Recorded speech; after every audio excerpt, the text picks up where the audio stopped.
The idea is that we're going to renovate all of the fields that we have here at this section of the complex. Carla Scrivener, the Senior Division Manager for Clearwater Parks and Rec, oversees the Eddie C. Moore complex. She says the best softball fields in the area are at the 40-year-old facility, but some improvements are necessary.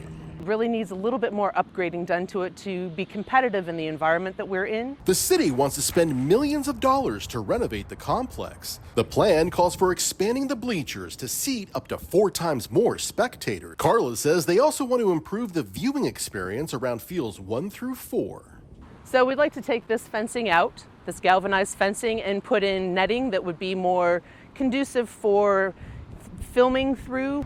The dugouts will also be upgraded to a concrete building, and all of the field lighting will be switched to LEDs. Carla says the old concession stand will also be replaced with a new 2-story building that'll include a press box. And there is a growing number of platforms for teams to be able to put out video images for scouting purposes, and in order for us to accommodate that for the groups, it's much better for them to have the ability to come and plug and play into one of our facilities.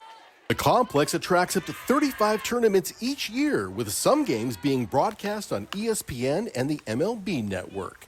Now, to help pay for all of those renovations, the city's asking the Pinellas Tourist Development Council for $10 million in bed tax money.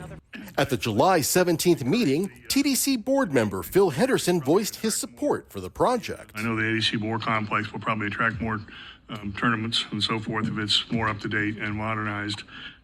So that can mean increase over what would have been. But in order to qualify, the county needs proof of return on investment. According to the city, the complex generated more than $39 million last year in direct spending from attendees, with a total economic impact of more than $61 million in Pinellas County.